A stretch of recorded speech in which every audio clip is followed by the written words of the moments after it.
Good morning, everyone. Welcome to your online class of Gyan Bharati Academy. I am your SST teacher.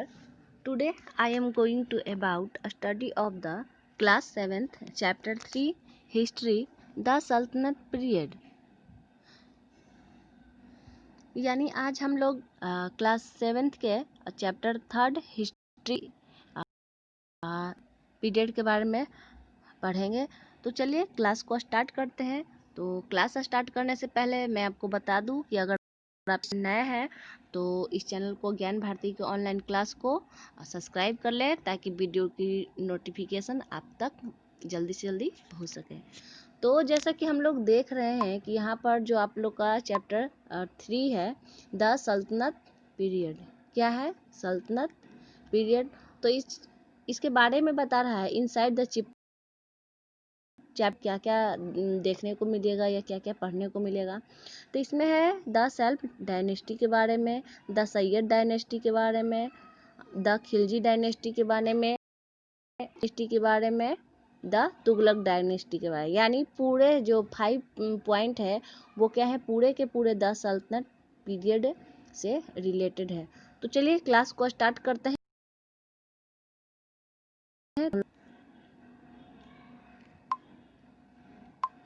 तो जैसा कि आप लोग देख रहे हैं, following the Arab occupation of Sindh the western and north western part of India become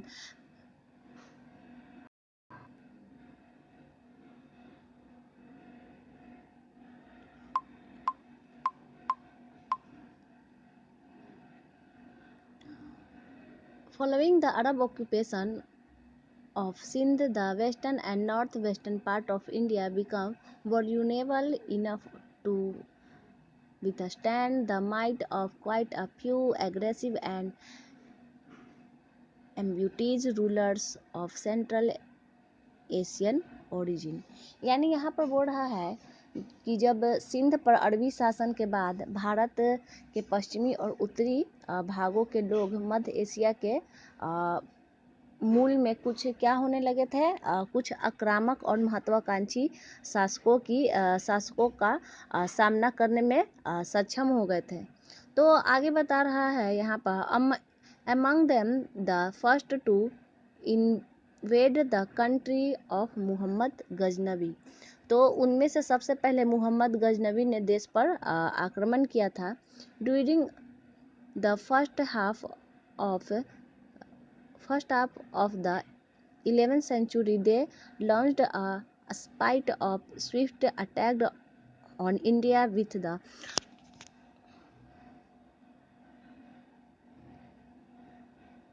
obvious purpose to plunder its boundaries, treasure of wealth and invaluable resources।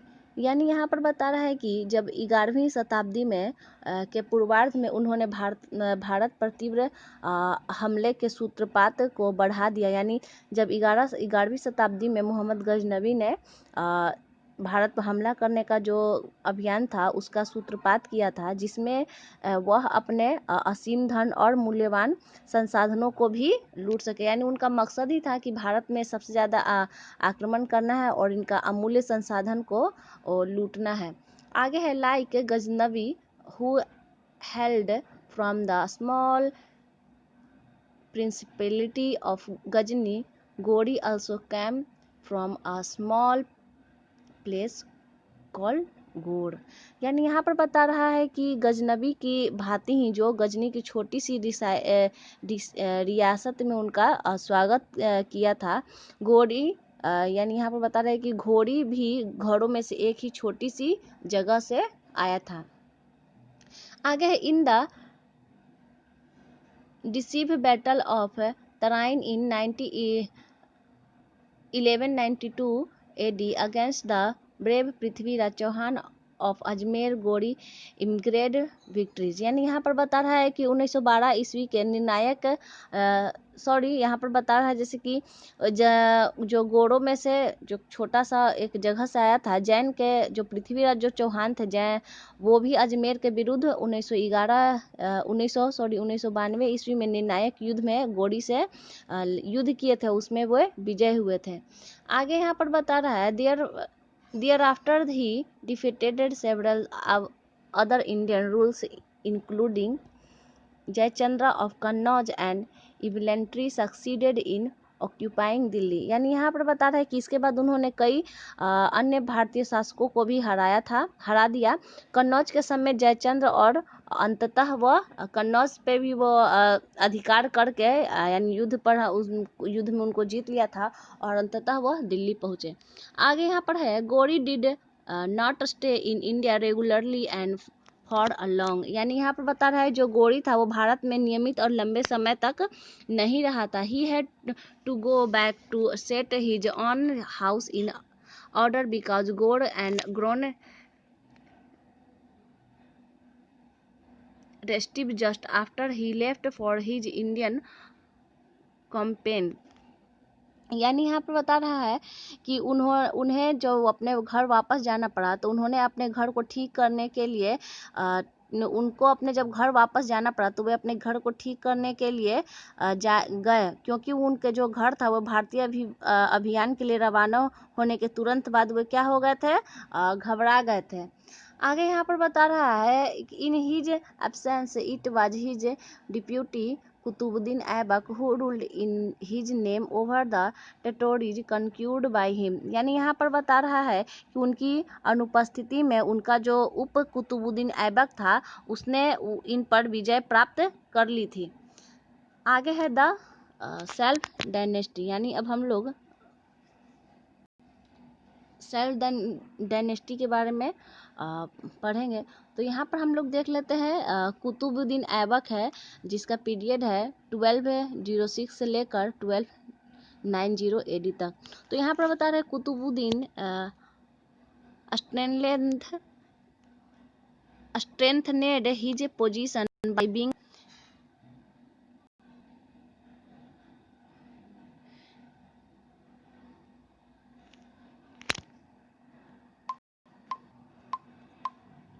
तो यहाँ पर बता रहा है कुतुबुद्दीन ऐबक के बारे में। तो Qutubuddin strengthened his position by belonging generals to his subject and entering into marriage alliance, यानी यहाँ पर बता रहे हैं कुतुबुद्दीन ऐबक जो था वे उनका जो काल था 1206 ईस्वी से लेकर 1290 ईस्वी तक रहा, और उन्होंने अपने के प्रति उदार बनाने के लिए शादी करने के तरीकों को अपनाने की स्थिति को मजबूत बनाया। यहाँ पर आगे बता रहे हैं आपको Qutbuddin build India oldest mosque the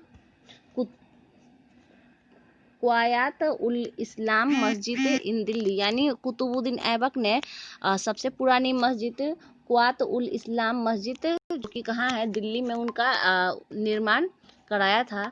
आगे यहाँ पर हम लोग देख लेते हैं कि अ मस्जिद is a place of Islamic worship, और यह जो मस्जिद था वो इस्लामिक वर्शिप यानी पूजा जो मुसलमानों होता है उनका पूजा करने का स्थल था। Masjid means a place where prostrate lie flat on the face in worship, यानी यहाँ पर लोग क्या करते थे, पूजा करने के लिए आया करते थे, जैसे कि आते थे। तो आगे हम लोग देख लेते हैं कि यहाँ पर दो पिक्चर है। यहाँ पर बता रहे remain of the red sandstone screen in front of the Quwwat ul Islam Masjid in Delhi, यानी यही जो पिक्चर है यही उस समय का क्वात उल इस्लाम मस्जिद था। The masjid was built by Qutbuddin Aibak and later enlarged by his successor Iltutmish and Alauddin Khilji, यानी यहाँ पर बता रहा है कि यह जो मस्जिद था इसको कुतुबुद्दीन ऐबक ने बनाया था। बाद में इनका जो इल्तुतमिश इसको जीत कर और अलाउद्दीन खिलजी भी इस पर विजय प्राप्त किया था। और आगे नीचे है ये जो फिगर है, इसमें है द टॉम्ब ऑफ इल्तुतमिश, यानी यह इल्तुतमिश का टॉम्ब का फिगर है। तो हम लोग देख लेते हैं आगे क्या है हम लोग को पढ़ने के लिए। तो जैसा कि हम लोग देख रहे हैं कि अब हम लोग नेक्स्ट पेज में आ चुके हैं, जहाँ पर आप लोग को इल्तुतमिश के बारे में पढ़ना है, जिसका काल था 1211 से लेकर 1236 एडी तक। तो यहाँ पर बता रहा है कि कुतुबुद्दीन बाद सक्सीडेड बाय इल्तुतमिश, यानी कुतुबुद्दीन बाद के इल्तुतमिश से मिला। आगे यहाँ पर है he tried to place to Turkish nobles by giving them territories. आगे यहाँ पर बता रहा है कि उनका जो तुर्की के सामंतों को प्रदेश प्रदान करने पर उनका काफ़ी यानी उनको जब सामंत प्रदेश प्रदान किए गए तो वो काफ़ी खुश करने की कोशिश करने लगा था। He defeated the Rajput rulers of Ujjain and Ranthambore and recovered Gwalior and Bayana, यानी यहाँ पर बता रहे हैं कि उज्जैन और रणथंभौर के राजपूत शासकों को हराकर उन्होंने ग्वालियर और बयाना को वापस ले लिया। He made Bengal and Bihar part of the sultanate by crushing revolts there. He the greatest threat of his kingdom came from Genghis Khan and the Mongols, यानी यहाँ पर बता रहा है कि जब उन्होंने ग्वालियर और बयाना को वापस ले लिया था तो उसके बाद उन्होंने वहाँ के विद्रोह को तोड़कर बंगाल और बिहार के राज्य को भी भाग को बनाया। यानी जब वो ग्वालियर को भाग को और बयाना के भाग को वापस ले लिए तो उनको तोड़कर उन्होंने विद्रोह के बाद बंगाल और बिहार के राज्य को बनाया। आगे यहाँ पर बता रहा है कि चंगेज खां और मंगोलों से उनके राज्य के लिए सबसे बड़ा बाद में खतरा पैदा हो गया था। तो आगे है नीचे है हम लोग रजिया के सुल्तान के बारे में, जिन बारे में पढ़ेंगे। और यहाँ पर मैं बता दूं कि ये फिगर है जो सेल्फ डायनेस्टी के उस समय का जो मैप था उसके अकॉर्डिंग ये बनाया गया था। और आगे है कुतुब मीनार, नीचे आप लोग जैसा कि पिक्चर में देख रहे हैं। रजिया सुल्तान का जो काल था वो 1236 से लेकर 1240 एडी तक था। यहाँ पर बता रहे हैं कि Razia was the only Muslim women ruler of Delhi and he succeeded Iltutmish, यानी रजिया सुल्तान के बारे में बता रहा है कि जो रजिया सुल्तान थी वो पहली मुस्लिम शासिका थी जिसने इल्तुतमिश से युद्ध में जीता था। The scholar Minhaj us Siraj acknowledge Razia abilities as the ruler, और आगे बाद में इन्होंने रूलर भी यानी शासिका भी रह चुकी थी। तो जैसा कि हम लोग देख रहे हैं, but he also wrote that her abilities were useless as raising a women to the throne was against the custom, यानी यहाँ पर बता रहा है कि लेकिन उन्होंने यह भी लिखा कि उनकी जो योग्यता व्यर्थ है क्योंकि सिंहासन पर एक स्त्री को उठाने की यानी बैठाने की जो प्रथा थी उनके विरुद्ध थी। Razia threw off her female attire and the well put on a coat and cap, यानी यहाँ पर बता रहा है कि रजिया अपनी जो थी वो जब भी अपने कोट में बैठा करती थी तो वो पर्दे में और अपने सर पर टोपी डालकर ही बैठा करती थी। He faced many difficulties because he was a women and also because he favoured non Turkish noble, यानी यहाँ पर बता रहा है कि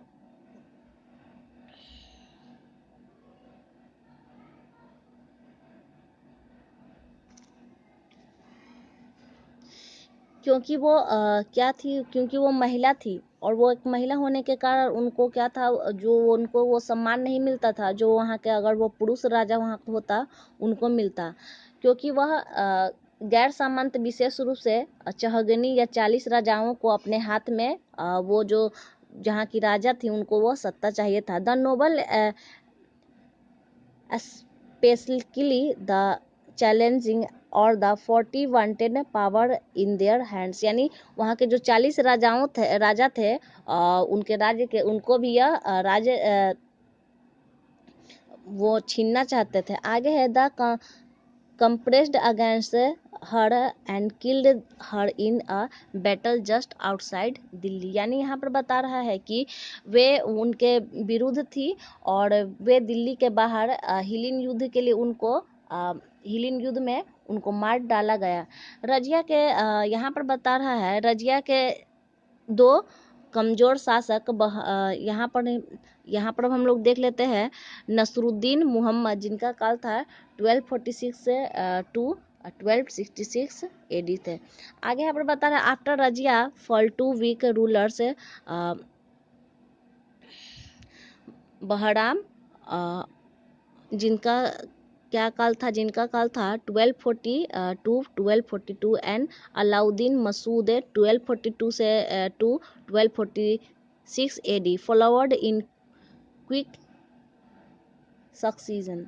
यानी यहाँ पर बता रहा है कि जो रजिया के जो दो कमज़ोर शासक बहराम और अलाउद्दीन मसूद के बाद नसरुद्दीन मसूद का भी उनके क्या हो गया था, पतन हो गया था। Then in 1246 AD Nasiruddin Mohammad another son of Iltutmish and ascended the throne. यानी उनका बता रहा है कि तब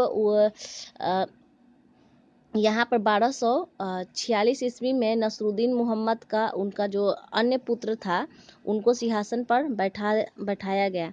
आगे यहाँ पर बता रहा है कि a man of peaceful disposition Nasiruddin placed all power into the hands of his prime minister Balban. यानी यहाँ पर बता रहा है कि उनका जो बेटा था वो तो बैठ गया, लेकिन उनके साथ ही जो शांतिपूर्ण स्वभाव के एक आदमी जो नसरुद्दीन का जो प्रधानमंत्री था उनको ही हाथों में राज्यों की सारी जो था शक्ति उनके हाथ में था। किसके हाथ में?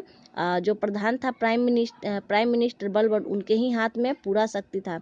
दे worked in perfect harmony except on one occasions when Balban was removed for office for a brief period 1253 to 54 AD at the instigation of Imaduddin Raihan the leader of the party of Indian nobles. यानी यहाँ पर आप लोग देख रहे हो कि बहुत ज़्यादा लंबा चौड़ा लाइन है, तो इसको मैं शॉर्ट में आपको बता देती हूँ कि जो वहाँ के जो प्रधान थे यानी बलबन, उनके ही हाथों में पूरा सत्ता रहा करता था। आगे यहाँ पर बता रहा है कि उन्होंने एक अवसर जब भारतीय रसियों की पार्टी के नेता इमामुद्दीन रायहन के कहने पर बलबन को कुछ समय के लिए पर्दा रूट से हटा दिया गया था, तब उनके पूर्ण सौहार्दकारी किया। आगे यहाँ पर बता रहे प्रधानमंत्री के रूप में बलबन ने शक्तिशाली शासन किया। उन्होंने बंगाल के विद्रोही राजपूतों को भी कुचल दिया था। अवध और सिंध के आगे यहाँ पर आप लोग देख रहे होंगे कि जैसे कि यहाँ पर जो बहुत ज़्यादा टॉपिक तो आप लोग का था नहीं, यहाँ पर सिर्फ यही बताया था कि बाद में उनको किसी तरह से बलबन को हटाने की कोशिश में सब लोग लगे रहे। आगे यहाँ पर as prime minister Balban ruled with strong hands he crushed the rebellious governors of Bengal, Awadh and Sindh and defeated the Mongols who had marched into the Punjab and 1257 AD। यानी यहाँ पर है उन्होंने प्रधानमंत्री के रूप में शक्तिशाली शासन किया और उन्होंने बंगाल के विद्रोही राजपालों को भी कुचल दिया। अवध और सिंध के विद्रोही राजपालों को कुचल दिया और 1257 ईस्वी में पंजाब आए और मंगोलों को भी पराजित किया। आगे यहाँ पर बता रहा है कि who had marched into the Punjab in 1257 AD और उनको क्या है 1257 ईस्वी पंजाब आए और उनको मंगोलों को पराजित कर दिया। Next year he swept upon the hilly country of Mewat and punished the Mewati murders. यानी यहाँ पर बता रहा है कि उन्होंने जब मेवाड़ आए तो अगले साल उन्होंने मेवात के पहाड़ी प्रदेश को दबोचते हुए मेवातों लुटेरों को भी सजा दी। आगे है the frontier ports were strongly Gadinosed on the Mongol invaders kept in check and refractory element support. On the death of Nasruddin, who had no son, Balban ancient with the acquiescence of the nobles and the ऑफिसिकल्स। आगे यहाँ पर बता रहा है कि नसरुद्दीन की मृत्यु होने पर मृत्यु हो गई और उनका कोई पुत्र नहीं था, तो वहाँ के जो लोग थे, कुलीन लोगों और उनके अधिकारियों की अनुमति से बलबन का आगे बढ़ा। तो चलिए आज का क्लास आप लोग को यहीं पर ख़त्म होता है। तो नेक्स्ट क्लास में हम लोग नेक्स्ट टॉपिक की ओर बढ़ेंगे। Thank you class, have a nice day.